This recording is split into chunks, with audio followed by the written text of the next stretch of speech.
Mesdames, Messieurs, peuple congolais, chers membres de la diaspora, je vous informe que le futur, c'est tout simplement le passé et le présent qu'on ignore. Et pourquoi? Parce que dans la continuité de l'État, les merdes, la dette publique, le bazar que Sassou Nguesso a occasionné durant toute sa dictature antisociale, anti-État, anti-citoyenneté et criminogène, ce bazar-là, cette merde-là, c'est vous, les jeunes d'aujourd'hui, qui vont payer ça tout au long de ce 21e siècle. On appelle ça de la continuité de l'État. Votre pays sera à tout instant vendu à la découpe. Les forêts, les minéraux, plein de choses comme ça. Vous n'allez plus contrôler grand-chose dans votre pays parce qu'on doit de l'argent auprès des bailleurs de fonds internationaux. Parce que ce pays-là est dans la merde. Et c'est la faute à qui? La faute n'a pas de chance. C'est la faute, c'est nous-mêmes. Donc ce que Sassou Nguesso fait là, c'est vous qui allez payer ça. Parce que nous, à notre époque, quand Sassou Nguesso faisait déjà son bazar là, de son premier mandat présidentiel de 1979 à 1992, ben nous, la jeunesse, à l'époque, on faisait peur à Sassou Nguesso. La jeunesse des années 80, ça aboutit à la conférence nationale et autres. Et vous êtes là comme des moutons en train de regarder. Nous, on était la jeunesse qui faisait peur à Sassou Nguesso. Parce qu'il arrive là, nous on finit le collège, moi je rentre au lycée, la fac et autres. On savait bien ce qu'on faisait. Maintenant là, les jeunes sont dans l'alcoolisme, dans l'église des réveils, ils sont là à Simbassac, ils sont là, non, c'est pas ça, c'est pas le rôle de la jeunesse. La jeunesse doit penser à l'avenir. L'avenir doit, là on doit comprendre que si la santé, l'éducation, la justice, la culture, etc. sont bafoués, vous avez le droit et le devoir de vous rébeller, de vous révolter. Parce que Sassou, l'État n'appartient pas à Sassou Nguesso, n'appartient pas à son clan, n'appartient pas à ces gens-là. C'est un bien commun, appartient à tous, nous le peuple congolais. Donc c'est à vous de prendre conscience de nos signaux d'alerte. Au-delà de dormir comme ça, et le réveil sera amer. Mesdames, Messieurs, peuple congolais, chers membres de la diaspora, je vous informe que hier, 20 mai 2023, à Brazzaville, Monsieur Clément Miressa, ancien ministre et l'actuel président de la Fédération de l'opposition sous la dictature au crépuscule du dictateur Denis Sassou Nguesso, Clément Miressa a tenu une conférence de presse destinée à l'opinion nationale et internationale sous le thème de la corruption.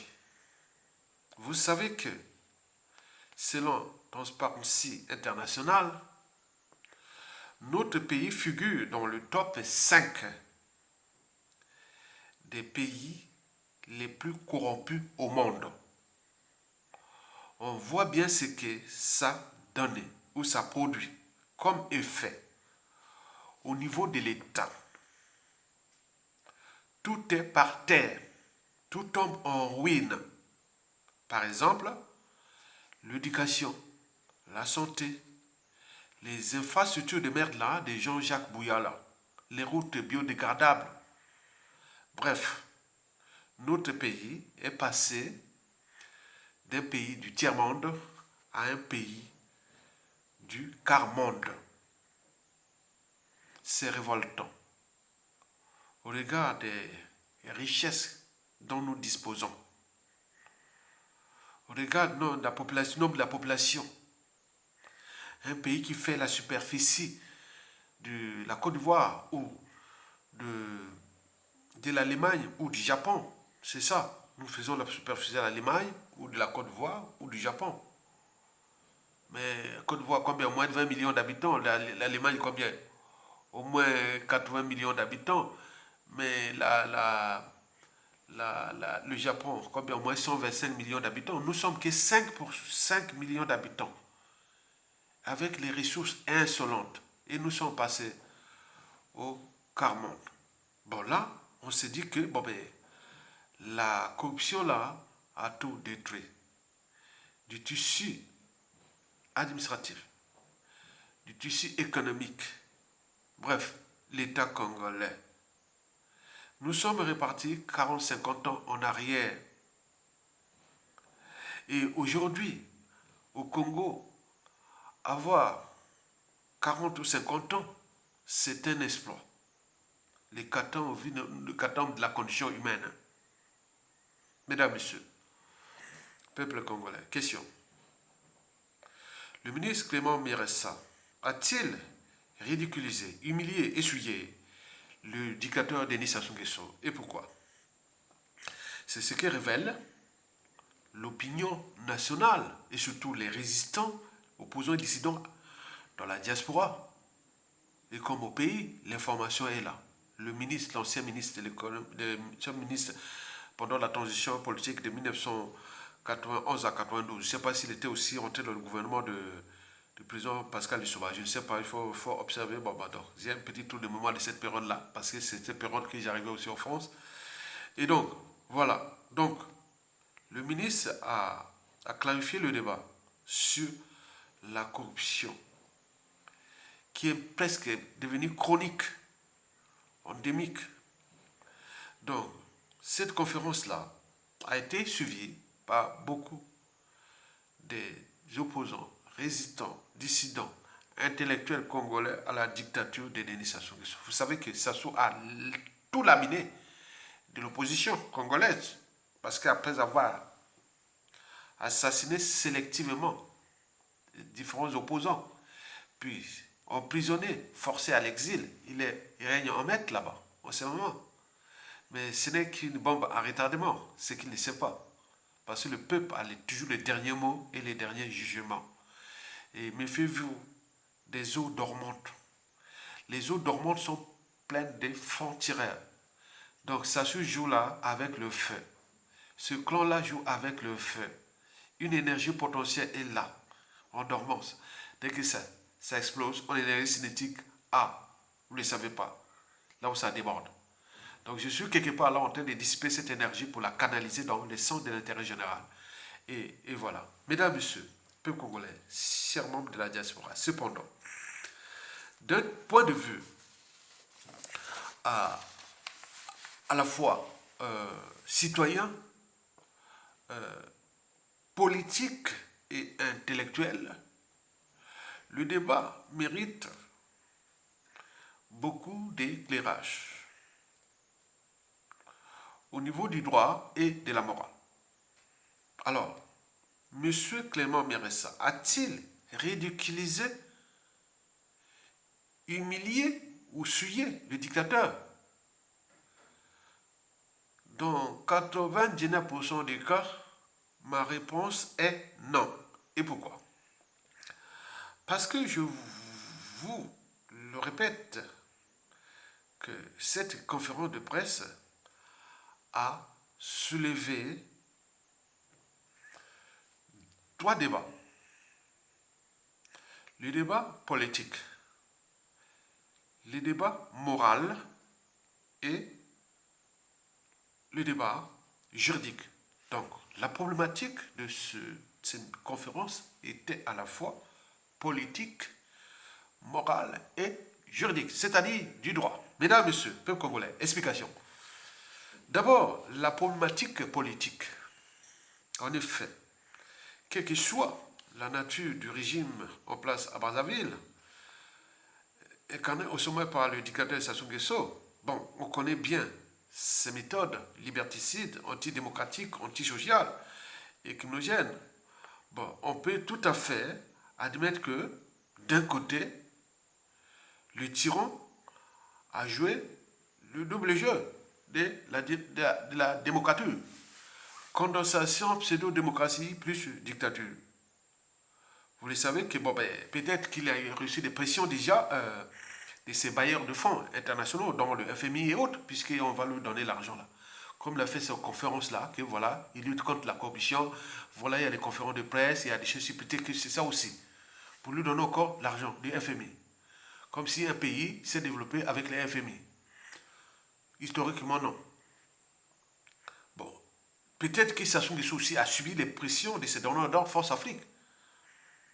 Parce que, vu l'état des recettes du pays et autres, l'évasion des fonds et autres, bon voilà. Donc, les importations du fonds CFA au Congo sont mauvaises. Ok, une colonie est faite pour être exploitée. Donc, il faut que Sassou Nguesso soit rentable. Mais avec la corruption, avec ça, donc les importations du fonds CFA, donc il y a quelque chose de macroéconomique qui est là, qui est peut-être la France, Afrique, voilà. Bon, vous savez que tous les indicateurs macroéconomiques du Congo sont au rouge, hormis le pétrole, quand on porte l'opacité totale. Le bois, on ne le sait pas. Donc la balance commerciale du Congo serait négative. C'est vrai, aujourd'hui. Bon, mais là, on s'est un peu débidoué avec le pétrole. Mais quand on voit le taux d'investissement déjà public, le pays, il n'y a plus d'argent. On n'investit plus, on ne construit plus les routes, on ne construit plus beaucoup de choses de public. On n'investit plus dans le public. L'investissement public est au rouge et ça ne fonctionne plus. Mais quand on va voir l'investissement privé, qui vient investir au Congo dans un pays où il n'y a que des voleurs? Non, il risque de perdre son capital ou ses fonds. Donc là, ceux qui viennent là-bas, peut-être ils savent bien que bon, ben, on vient, bon, on va vite exploiter peut-être les minéraux ou pour des choses, au cours, on vient stocker ça quelque part. Peut-être c'est ça aussi. Donc le taux d'investissement est déjà au rouge. Donc ce deuxième indicateur macroéconomique. Mais quand on va regarder le troisième indicateur, que ce soit le pouvoir d'achat, bon, les salaires, les pensions et autres, c'est au rouge. Les collectivités locales, même certaines, la fonction publique, ou même la retraite des gens sont à 8 ans. Les bourses et tout compagnie sont arrêtées. Il va laisser ça à la merde à qui? À vous. Lobby, Mbonge Bima. Mais allez, il est là encore vivant, le Sassou Nguesso, les dictateurs, tout le monde est là. Allez demander Mbonge Bima. Sassou va partir là, vous allez sortir comme en 1991-92. Mbonge Bima. Non, non, non, non, non. Takela, il est là. Il est encore vivant là. Mais rien du tout. Mais quand on voit de la dette, alors là, c'est pas possible. Quatrième indicateur, dette publique, la dette odieuse, la dette creuse, tout ça c'est pour rouler, c'est quoi? L'inflation et tout compagnie. C'est quoi cette affaire-là? Donc on voit que peut-être qu'il y a des pressions, que la France Afrique met à sa Denis Sassou Nguesso, bon, il faut maintenant autoriser ça, d'où la tenue peut-être de cette conférence, sinon on aurait pu boycotter. Mesdames, Messieurs, peuple congolais, chers membres de la diaspora, vraisemblablement, je pense qu'il y a eu des pressions au niveau du tyran venu de ces bailleurs de fonds ou de la France Afrique pour laisser libre cours à faire cette pseudo-démocratie, c'est-à-dire condensation pseudo-démocratie plus dictature. Quoique il n'y reste plus d'opposition, il reste que les individualités. Il n'y a plus d'opposition politique construite. On est dans une dictature, on est dans la signification d'une dictature. Et donc là, une dictature, comme la dictature de Sassou Nguesso, c'est quelqu'un qui applique quelques libertés contre les libertés fondamentales, qui applique quelques libertés contre les droits fondamentaux. Il applique quelques libertés contre le fonctionnement de l'État et autres. Vous avez tout compris? Mesdames, Messieurs, peuple congolais, chers membres de la diaspora. De l'autre côté, nous avions vu le ministre Clément Miressa jouer son rôle d'opposant ou de président de la fédération de l'opposition. C'est l'espoir qui nous reste dans ce pays sous la dictature de Sassou Nguesso qui a tout laminé. Mais c'est une bombe à retardement, on ne sait pas. C'est comme pendant la saison hivernale, il y a les plantes, tout ça en dormance. Mais quand ça explose, c'est dangereux. Donc il joue avec le feu, Sassou Nguesso en fait. Donc Clément Miressa a joué là le rôle, sa mission d'opposant. Donc du point de vue politique, Clément Miressa, le ministre, a alerté le régime car il faut se dire que un pouvoir sans contre-pouvoir n'est que ruine de l'État. On est bien d'accord. Je pense que avec oui, Clément Méressa a joué là, le jeu de l'impartialité de l'État. Il fallait rappeler à Sassou Nguesso que l'État, là, c'est pas toi. C'est à l'impartialité de l'État. Il faut penser au sauver l'État, la nation, la jeunesse, tout. Donc, il ne faut pas détruire le pays par la corruption et autres. Donc, l'impartialité de l'État, lorsqu'il a voulu montrer à Sassou Nguesso, du point de vue pédagogique, l'impartialité de l'État, le son de l'intérêt général, était au menu de cette conférence-là de presse. Il faut en féliciter. Moi, je l'ai suivi de A à Z. Il y a eu d'abord des embrouilles sur la scène de Christian Perrin. Bon, je l'ai même appelé, on a discuté, mais pourquoi ça ne marchait pas? Il y a eu une main noire de Sassou Nguesso sur TLV. Voilà, donc je ne sais pas. Après, bon, c'est passé sur Ziana TV. Bon, très bien, bon, le message est passé. Mesdames, messieurs, peuple congolais, chers membres de la diaspora. La deuxième problématique soulevée par cette conférence de presse était morale. En effet, pourvu d'avoir un cerveau, une âme, une conscience et avoir des principes et valeurs, quels qu'ils soient, bonnes ou mauvaises, et surtout, quel que soit votre pouvoir, on se rend compte que Denis Sassou Nguesso a complètement, totalement, abusivement tout détruit le pays. On est bien d'accord? Parce que ce qu'il fait là, ça ne peut pas se passer ailleurs. On est là. Les classes de l'âge, de purée et autres, donc il fait qu'à sa tête. On est bien d'accord que ça soit à détruire ce pays. Question. La question morale. Bon. Est-ce que Sassou a-t-il honte?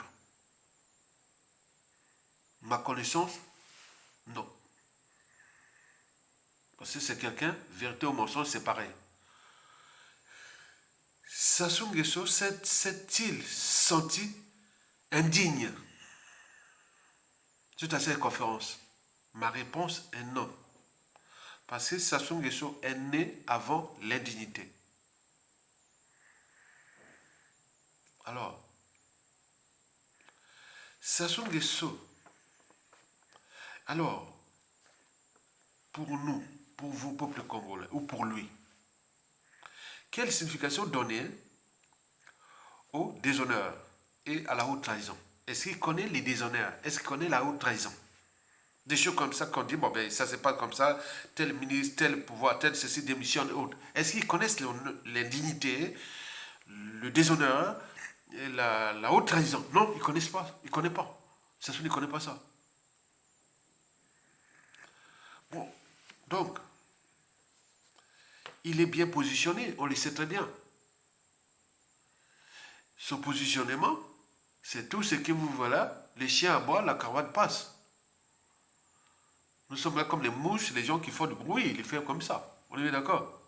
Donc, Sassou Nguesso a d'humanité que ses caractéristiques physiques. Quand vous avez quelqu'un à la tête de l'État, vous avez un chauffard, vous avez plein de choses. D'ailleurs, sur ce plan moral, l'ancien président Joachim Yobi Opango l'avait pourtant dit qu'au village, il connaît bien, puisqu'il parlait de l'endroit que je connais. Nous, j'ai vécu au village, non? Quelqu'un qui volait au village, c'était une honte. C'était vraiment diffusé de tous les villages. Si vous parlez à Makwa chez nous, à moi, surtout moi, c'était Makwa ou pas. Vous traversez la Nicolas Mosaka, entre la Nicolas Mosaka et la Mambili. Là, c'était mon terrain, ça c'est mon terrain. Donc les maisons restaient ouvertes, un voleur, tu volais. Ah non, non, c'est pas possible. Tout était laissé là, les maniocs dans les rivières pour aller faire tout. On ne peut pas voler. Dès que tu voles, tu es fuyé à la famille. Non, c'est pas possible. Il est au bout du village. Non. Mais là, ça devient. Yobi l'a bien dit. Ça devient un état d'esprit. On vole. Et d'ailleurs, euh, le général Junior Marie-Miss Mokoko l'a dit. Bon, un président qui est voleur et paresseux ne peut donner l'exemple. Ça sous cette d'école parce que dans toute organisation, qu'elle soit État, entreprise ou association, lorsqu'il y a un dysfonctionnement, c'est celui qui a la tête qui en est responsable. Les poissons pourrissent toujours par la tête. Les poissons pourrissent toujours par la tête. Ce n'est pas des slogans. Hein. Moi, j'ai fait la pêche. On passe là, on passe là, on voit là, ça c'est pourri, ça c'est pourri, ça c'est pourri. Oh, on est bien d'accord? Mesdames, messieurs, peuple congolais, notre pays est en danger. On regarde cette problématique déjà morale. Quand les gens n'ont plus d'humanité, que leur capacité physique, les fondamentaux de l'humain, point de vue moral, comme la raison, l'esprit critique, la, la liberté, la dignité, la conscience, tout ça, ça n'a plus de sens ni de signification. On est en danger, regardez ce qui se passe dans notre pouvoir. Imaginez ça sur quelque part, vous allez voir tout à l'Assemblée, on va dire, ah, il y aura d'abord un choc moral, parce que beaucoup de choses vont passer, les gens vont prendre ça comme des repères. Non, ce n'est plus des repères. C'est pas bon ce qui s'assoit à faire là. Le conditionnement est total. Les gens sont dans l'immoralité. On ne connaît même plus les notions les plus insignifiantes de l'État, des administrations, du bien commun et autres. Mais comment vous allez faire ça? Parce que la tête est pourrie, tout est pourri. Vous n'avez pas laissé la garde de votre poulailler à un renard. Non. La clé de votre maison à un voleur. Ou la garde de votre maison ou de vos enfants à un pédophile ou à un assassin. Hein? Beaucoup de choses comme ça. On est bien d'accord? C'est logique. Mesdames, messieurs, peuple congolais, chers membres de la diaspora, la troisième et la dernière problématique est soulevée par la conférence de presse qui mérite débat, dont le débat qui est déjà d'ordre du droit ou juridique. Bon, il faut se dire que les conférences de presse ou les débats sur la corruption au Congo ou sur le Congo n'auront jamais de fait sur l'éducateur. Ils n'ont jamais donné de fait sur l'éducateur. Il faut se le dire. Il n'a jamais donné de fait. Pourquoi? Parce que il faut se dire que Sassou, ce n'est plus sa priorité. Hein. La priorité de Sassou, c'est pas ça. La priorité de Sassou, c'est comment s'échapper à la rançon de la gloire, c'est-à-dire l'humiliation, comme on a vu la plupart des dictateurs. La priorité de Sassou, c'est comment éviter que justice soit rendue. Et voilà, il parle de sa dépouille. Et voilà, donc tout ça, comment gérer ça? Donc il joue à ça. Quelqu'un, Sassou, c'est un lâche qui envoie la mort, qui envoie plein de choses aux autres, mais lui-même a peur de ça. Donc voilà, à cause des moyens de l'État dont il dispose, mesdames, messieurs, peuple congolais. Ben oui, il faut se dire que nous sommes dans la situation où Denis Sassou Nguesso joue sa vie. Une vie qui lui a été attribuée au sommet de la pyramide France-Afrique. Vous le savez très bien. Que vous pouvez tout crier. Sassou voleur, Sassou assassin, Sassou point, ça n'a aucun effet. Vous rentrez dans l'entonnoir, dans son jeu. Il y a ces mots-clés-là il est vacciné. Sassou est vacciné. Tout ce monde-là est vacciné. Parce qu'ils ont la peur de lendemain, ils ont plein de choses. Quoi que l'État va les protéger. Un bien commun. Un bien commun. Non, c'est un bien commun. Ce n'est pas à vous. Mais eux, ils pensent que c'est à eux. Acquis durement par les sons des Congolais en 1997. Mesdames et messieurs, peuple congolais, il faut se dire que tout ce qu'on parle là, de la corruption, tout ça, n'aura jamais d'incidence politique, ni morale, et encore moins du droit. C'est-à-dire que ces gens-là démissionnent et autres. Rien. Bien au contraire. Ça ne fait que peut-être renforcer le pouvoir. Parce que là-bas, c'est tout le contraire. Hein. On parle de voler, il dit, bon, ben, c'est bon. Quand on parle mot-clé voler, bon, ben, c'est encourageant. Par exemple, vous voyez dans le régime là, l'intelligence est suspecte. On invite les gens à se complaire de la bêtise et la médiocrité. On voit bien ce que ça donne. Donc lui là-bas, il pense que quand on parle de ça, c'est encourageant puisque ça devient un moyen de chantage pour ces donneurs d'ordre ou pour ces bailleurs de fonds pour dire oui, ok, moi je vais maintenant faire ça un petit peu, voilà. Ça devient un jeu, il fait du jeu là. Donc les solutions de lutte contre la corruption au Congo sont ailleurs. Explication. Je vous informe que la corruption qui est devenu chronique et endémique et autres dans notre pays, sous le joug de la dictature de Denis Sassou Nguesso, fait partie des 7 piliers de la conservation du pouvoir par M. Denis Sassou Nguesso, l'éducateur. Parmi ces piliers figure 1. Le mensonge. Le mensonge pourquoi? Le mensonge déjà pour cacher son profil douteux. Sassou n'est pas congolais, n'est pas bantou. Ça c'est sûr, mais quoi que sur l'ensemble du continent, on lutte pour la libération du continent. Donc il ne faut pas en tenir compte de ça, parce que Sassou est venu d'étrangers, un étranger ouest-africain qui a été imposé là par les colonialistes français, et par ceci, non, c'est pas ça. Sinon on rentre dans la xénophobie, le racisme et autres. Ça n'a aucun sens. Sassou, c'est quelqu'un qui n'a pas reçu d'éducation, et on connaît bien tout ce qu'il a. Voilà. Donc il a été encouragé dans le sens de diviser pour mieux piétiner l'Afrique et autres. Donc c'est un pion. Donc lui, constamment, dans toute sa vie, il va se battre pour cacher ce passé. Il a caché, il a caché. Vous savez, Sassou s'est congolisé son nom ou naturalisé son nom à partir de 1975. Il s'appelait Denis Sassou. Maintenant, après, 1975, il a mis Nguesso. Pourquoi? Je ne sais pas. Bon, quoique. Donc, chaque fois, Sassou se bat pour le mensonge. Donc, il faut voir. Les mensonges, ce n'est pas que pour son profil, mais aussi pour cacher ces crimes de sang, les crimes économiques et autres. Mais l'Internet est passé par là, si bien que Sassou disait, mais qui a créé Internet? Sassou se bat contre Internet. Qui a créé Internet? Donc vous imaginez, donc le mensonge, c'est les piliers. Donc quand vous allez parler de Sassou Nguesso dictateur, Sassou Nguesso assassin, Sassou Nguesso étranger, il sait bien qu'il est vous êtes dans l'entonnoir. Parce qu'il est vacciné à ces mots-clés-là. Le deuxième des piliers de la conservation du pouvoir par Denis Sassou Nguesso, c'est tout justement sa mégalomanie. Vous le savez qu'il s'est conçu le rêve d'un pouvoir éternel, imaginaire d'un pouvoir éternel. Donc il met tous ses moyens pour qu'il reste dictateur à vie. Et oui, ça marche puisqu'il est encore là. Et le mégalomanie, Sassou Nguesso met des moyens dans la corruption pour ça. Le troisième pilier, bien entendu, sur 7, c'est tout justement son cynisme.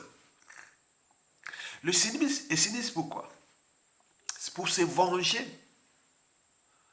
contre tous ceux qui font obstacle au premier pilier et au deuxième pilier, c'est-à-dire à son mensonge et à sa mégalomanie. Si vous faites obstacle, donc il utilise le troisième pilier, c'est-à-dire son cynisme. Je partirai, je ne laisserai jamais les témoins de mes crimes, ou etc. Vous connaissez les Dixit. Donc le cynisme est là. Donc ce venger là, tout le monde sont passés par là, depuis les assassinés, mais également ceux qui ont des secrets, qui connaissent ces secrets et autres, les dissidents, les témoins gênants et autres, qui ont été tous éliminés. Vous voyez, depuis le coup d'État, les officiers, les intellectuels, les politiciens, tout ça ont été éliminés pour ça, même sans raison apparente. Ceux qui l'ont servi, vous imaginez que vous êtes en danger. Et du premier pilier, c'est-à-dire le mensonge, en passant par le deuxième, la mégalomanie, le troisième, son cynisme, mais il faut arriver au quatrième pilier, qui est très intéressant. Hein? Quatrième pilier, oui, c'est ça. Quatrième pilier, c'est quoi? La corruption. C'est le DAB, distributeur automatique de billets de banque. Sassou Nguesso sait que ce monde-là est pour rien. Et donc, pour dominer le monde, selon lui, il faut l'argent. Ce qui fait que le produit intérieur brut congolais, sur 100% du produit intérieur brut congolais, 60% est détenu par les étrangers. Il a donné tout aux étrangers. Il y a beaucoup qui détiennent des fonds au Congo partout. Il a donné tout. Tais-toi, tu veux quoi? Les 40% restants, il continue à faire sa diplomatie par la corruption. Vous voyez, tous ces missions, ces voyages-là, tout ce qui vient de ces Sassou Nguesso, c'est la corruption pure et simple. Vous imaginez le budget d'un pays où 60% est détenu, il donne aux étrangers, plus 40% qui restent pour l'air bien mal acquis, sa sécurité et autres. Mais les pays-là vivent avec quoi? Vous imaginez Sassou Nguesso tombe. Vous aurez 3 autoroutes dans le sud, 2 autoroutes dans le nord là-bas. En partant de Brazzaville, Ouesso, Pina, Fondo et Betou. Vite fait. Déjà ça sera visible. Autoroute, Brazzaville, Ouesso et Pena, Infondo, Dongo. Et combien de fois au sud? Tout l'axe ouest. Depuis Djambala là-bas jusqu'à Divini ou à Bida, même à Kakamweka. N'oublions pas l'autoroute centrale. Il est traversé et autres. Déjà sera visible. On peut en multiplier tout ce qui sera solide. Mais là, tout seulement pour tout ce qui est des trains de vie des stations pour construire ça. Vous imaginez combien d'argent? Donc, il est les distributeurs automatiques des billets de banque. Et donc, il faut en tenir compte de cette réalité anti-État de Sassou Nguesso. Parce que ça fait partie de ces piliers de conservation de la tyrannie. Donc, le premier pilier, le mensonge. Deuxième, la mégalomanie. Troisième, son cynisme. Quatrième, la corruption. Et donc, quand vous allez parler de la corruption, tout rentre dans son pied, dans l'entonnoir. Parce que ça devient pour lui le moyen de pression, des chantages entre lui et ses donneurs d'ordre, lui et ses bailleurs de fonds. Oui, je veux faire, mais à côté, on va faire ceci. Bon, donc, ça devient un terrain de jeu. Le cinquième pilier de Sassou Nguesso, c'est tout simplement la France-Afrique. Il est le pion. Il est la pièce maîtresse. On est bien d'accord? Donc, il n'a jamais trahi la France-Afrique. Jamais. Dans le contexte actuel où le mouvement anti-France-Afrique est total, donc la France-Afrique n'a pas de pilier en Afrique. Au Congo, il n'y a plus de quelqu'un comme ça, donc on vient de les conserver. En même temps, on train de détruire le pays. Parce que le contexte anti-France-Afrique à l'échelle continentale n'est pas bon pour la France pour dégager Sassou Nguesso. Donc si nous, on ne prend pas notre responsabilité, le pays-là est détruit complètement. Il faut le dire, la vérité. Ce n'est pas la corruption que vous allez parler, la corruption au Sénat, vous allez parler de la corruption dans les conférences de presse de partout, que vous allez éjecter Sassou. Ce qui rentre dans les mécanismes de la conservation du pouvoir, c'est-à-dire les 7 piliers que je suis en train de vous citer. Vous le savez que qu'on appelle le 6e pilier de Sassou Nguesso sur 7, c'est la ruse. La ruse, il est le champion, il est affûté, il est aguerri, il est entraîné, il est conditionné, il est sous-empli d'ailleurs de la ruse. Les chiens, bon, la caravane passe. Parce que ces piliers-là fonctionnent très bien. Et enfin, le 7e, le dernier pilier, c'est le pilier électoral. Parce qu'il commence par les changements de constitution. Et hold-up électoral, il passe manifestation, contestation, violence, il appelle au dialogue et on forme un gouvernement d'union nationale et ça recommence. On fabrique d'autres oppositions et comme ça roule. Il a fait ça. C'est ça qu'on doit vous informer parce qu'avant chaque changement majeur, précède toujours la révolution des idées, la révolution intellectuelle. Mesdames, Messieurs, peuple congolais, chers membres de la diaspora, donc, de ce qui précède, vous voyez que la solution de Sassou Nguesso des gaz, ce n'est pas à travers ces 7 piliers dans la corruption qu'on doit parler. Non. La solution de Denis Sassou Nguesso des gaz est ailleurs. Et cette solution tient compte de 2 problématiques. La problématique citoyenne et existentielle. Citoyenne parce qu'un dictateur n'a pas de concurrent à sa taille tant que le peuple ne relève pas le défi. Les défis, on est dans la rue. On n'a pas peur de lui. Il est au crépuscule, on a dit tout. C'est la rue qui doit dégager Sassou Nguesso, à défaut d'un coup d'état militaire sanitaire. Un dictateur n'a pas de concurrent à sa taille tant que le peuple ne relève pas le défi. Parce qu'un dictateur, c'est un despote qui exerce le pouvoir à longueur des années sans qu'aucune loi ni institution ne les limite dans le temps. Autrement dit, ça ne s'arrête pas et ça ne s'arrêtera jamais. Tant que le peuple, nous, Congolais, on ne relève pas le défi. Donc cette problématique, la solution citoyenne doit éveiller les consciences nationales et de la diaspora et tout. Ces structures s'organiser d'agir au lieu de rester sur les émotions et l'appartenance. Non. Un pays en train d'être fracassé, détruit. Ça n'est qu'un être mortel de passage sur terre. Mais si on n'est pas capable de relever ces défis citoyens, parce que les citoyens ont les droits et devoirs, d'oser dire non, et désobéir pour arracher sa liberté des citoyens et du peuple, les droits de désobéir pour arracher sa liberté de citoyen de peuple. Il a le droit de résister pour arracher sa dignité de citoyen et de peuple. Se révolter pour exprimer son pouvoir de peuple. Oui, on est entre le droit et la morale là. Les institutions, le droit des citoyens. Donc, vous avez là, si on ne se met pas dans la réalisation du point de vue du droit, nous, c'est nous. Le peuple, c'est nous. Le pays, c'est nous, Congolais.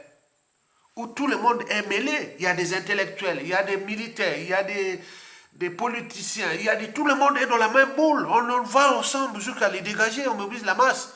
Mais si on ne peut pas par la rue, par le coup d'état militaire salutaire, à défaut, on passe à la dernière problématique. Elle est essentielle. Et si, et seulement si, Sassou Nguesso serait venu sur terre pour détruire ce pays. Puis c'est peut-être c'est écrit. La problématique existentielle. Parce qu'on a tout renoncé. On l'a abandonné.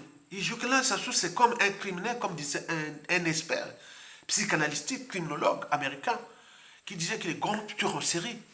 Parfois, ils se disent, non, mais comment m'arrêter? Il est tellement rodé, entraîné, autre. Il est tellement rodé, entraîné, autre. Donc il dit, comment faire les pieds pour combien vous faire l'arrêter parce qu'il est à bout. C'est-à-dire, c'est comme des phénomènes de dépendance ou d'accoutumance, pharmacodépendance ou des choses comme ça. Vous les connaissez très bien. Et donc, là, il est comme ça. Ça se joue avec nous. Il est affûté, il est entraîné le gars. Donc, il joue comme ça. Tant que nous, on ne prend pas ces défis-là. Et là, les problématiques existentielles. On s'est dit, bon, ben écoutez, bon, entre 1970 à nos jours, sa chute, c'était une parenthèse. Donc, toute une génération-là, c'était, voilà. Les gars, ils étaient venus là pour nous tuer. On l'a placé là, voilà. On est bien d'accord? Donc, cette problématique existentielle, ce défi existentiel, on doit éveiller nos consciences. Est-ce qu'on a tout renoncé? On est un dimanche là, d'autres disent, ah, regarde la vidéo, bon, ben, alors qu'on fait les devoirs des citoyens. C'est 10% là que je parle, historiquement, comme disait Margaret Mead. Ne doutez jamais qu'un petit groupe d'individus conscients et engagés puisse changer le monde. C'est toujours ces 10% là que je parle. Et donc c'est vous. Donc si on a renoncé pour les problématiques existentielles, je dis oui, mais c'est les danger. Parce que nous avions maintenant, quand vous avez des mous, vous avez des peureux, des lâches, mais chaque fois qu'il y a un pouvoir, il sort la carapace, il devient un lion. Un loup. Donc ce qui se dessine, c'est dangereux. Si on ne se met pas dans la rue, ou un coup d'état militaire salutaire pour dissiper cette énergie, l'arrêter et juger ces gens-là. Mais si on le laisse, c'est les défis permanents. C'est les défis permanents. Donc vous devez en tenir compte de nos signaux d'alerte, du débat intellectuel. Ben oui. La dissidence des élites civiles, politiques et militaires devait se faire maintenant. On attend quoi? Au moins, on est en train de détruire le pays. L'affectation générale de la population est là. Il nous manque la mobilisation. La crise d'État, nous devons la provoquer. Pour que Sassou Nguesso dégage, il les laisse en paix pour les générations actuelles et futures. Même tout le monde nous observe le Congo. Mais qu'est-ce qui se passe dans ce pays? Est-ce qu'il y a une armée? Est-ce qu'il y a des gens qui ont au moins un cerveau là-bas? Est-ce qu'ils ont des bras? Est-ce qu'ils ont un cerveau? Ils peuvent réfléchir et dire, Sassou, tiens, on l'arrête. Mais rien du tout. Jamais ce qui s'est passé en Afrique. Un pays a été parmi les pays détruits par les dictateurs. C'est nous. Où tout le monde entier vient se nourrir. Pour l'argent, il repart comme ça. Et nous sommes là comme des moutons, en train de souffrir. Pour combien de temps encore? Je vous remercie. Likez, partagez, engagez-vous et soutenez la résistance. Vivement la lutte. À bientôt.